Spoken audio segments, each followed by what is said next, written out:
Daniel chapter 2. And in the second year of the reign of Nebuchadnezzar, Nebuchadnezzar dreamed dreams wherewith his spirit was troubled, and his sleep brake from him. Then the king commanded to call the magicians, and the astrologers, and the sorcerers, and the Chaldeans, for to show the king his dreams. So they came and stood before the king.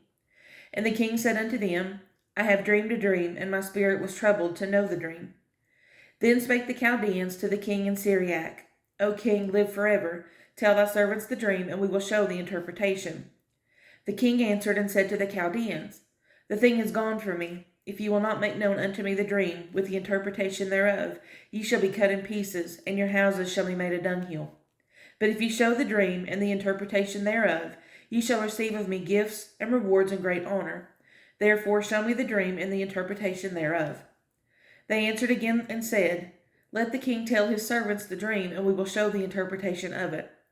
The king answered and said, I know of certainty that ye would gain the time, because ye see the thing is gone from me. But if ye will not make known unto me the dream, there is but one decree for you. For ye have prepared lying and corrupt words to speak before me, till the time be changed. Therefore tell me the dream, and I shall know that you can show me the interpretation thereof. The Chaldeans answered before the king, and said, There is not a man upon the earth that can show a king's matter. Therefore there is no king, lord, nor ruler that asks such things of any magician, or astrologer, or Chaldean. And it is a rare thing that the king requireth, and there is none other that can show it before the king except the gods, whose dwelling is not with flesh. For this cause the king was angry and very furious, and commanded to destroy all the wise men of Babylon. And the decree went forth that the wise men should be slain, and they sought Daniel and his fellows to be slain. Then Daniel answered with counsel and wisdom to Arioch, the captain of the king's guard, which was gone forth to slay the wise men of Babylon. He answered and said to Arioch, the king's captain, Why is the decree so hasty from the king? Then Arioch made the thing known to Daniel. Then Daniel went in and desired of the king that he would give him time, and that he would show the king the interpretation.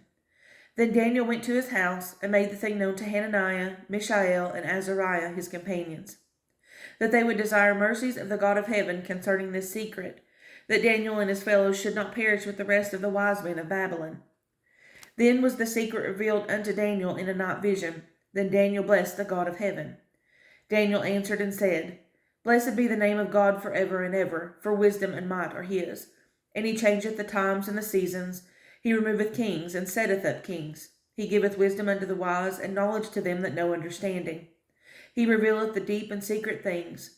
He knoweth what is in the darkness, and the light dwelleth with him.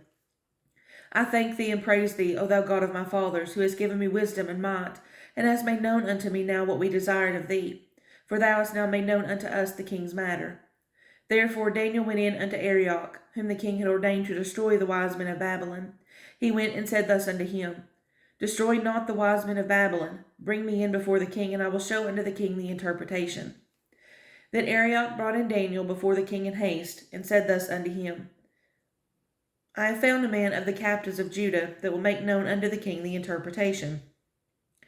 The king answered and said to Daniel, whose name was Belteshazzar, Art thou able to make known unto me the dream which I have seen, and the interpretation thereof? Daniel answered in the presence of the king, and said, The secret which the king hath demanded cannot the wise men, the astrologers, the magicians, the soothsayers, show unto the king. But there is a God in heaven that revealeth secrets, and maketh known to the king Nebuchadnezzar what shall be in the latter days. Thy dream and the visions of thy head upon thy bed are these.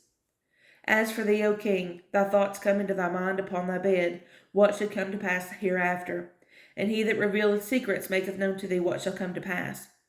But as for me, this secret is not revealed to me for any wisdom that I have more than any living, but for their sakes that shall make known the interpretation to the king, and that thou mightest know the thoughts of thy heart. Thou, O king, sawest, and behold, a great image. This great image, whose brightness was excellent, stood before thee, and the form thereof was terrible. This image's head was of fine gold, his breast and his arms of silver, his belly and his thighs of brass, his legs of iron, his feet part of iron and part of clay. Thou sawest till that a stone was cut out without hands, which smote the image upon his feet that were of iron and clay, and brake them to pieces. Then was the iron, the clay, the brass, the silver, and the gold broken to pieces together, and became like the chaff of the summer threshing floors. and the wind carried them away, that no place was found for them. And the stone that smote the image became a great mountain and filled the whole earth. This is the dream, and we will tell the interpretation thereof before the king. Thou, O king, art a king of kings, for the God of heaven hath given thee a kingdom, power, and strength, and glory. And wheresoever the children of men dwell, the beasts of the field and the fowls of the heaven hath he given into thine hand, and hath made thee ruler over them all. Thou art this head of gold. And after thee shall rise another kingdom inferior to thee, and another third kingdom of brass, which shall bear rule over all the earth. And the fourth kingdom shall be strong as iron, for as much as iron breaketh in pieces, and subdueth all things, and as iron that breaketh all these, shall it break in pieces and bruise. And whereas thou sawest the feet and toes, part of potter's clay and part of iron, the kingdom shall be divided, but there shall be in it of the strength of the iron, for as much as thou sawest the iron mixed with miry clay. And as the toes of the feet were part of iron and part of clay, so the kingdom shall be partly strong and partly broken. And whereas thou sawest iron mixed with miry clay, they shall mingle themselves with the seed of men, but they shall not cleave one to another, even as iron is not mixed with clay. And in the days of these kings shall the God of heaven set up a kingdom, which shall never be destroyed. And the kingdom shall not be left to other people, but it shall break in pieces and consume all these kingdoms, and it shall stand forever. For as much as thou sawest that the stone was cut out of the mountain without hands, and that it brake in pieces the iron, the brass, the clay, the silver, and the gold, the great God hath made known to the king what shall come to pass hereafter, and the dream is certain, and the interpretation thereof sure. Then the king Nebuchadnezzar fell upon his face and worshipped Daniel, and commanded that they should offer an oblation and sweet odors unto him. The king answered unto Daniel and said, Of a truth it is that your God is a God of gods and a Lord of kings, and a revealer of secrets, seeing thou couldst reveal this secret.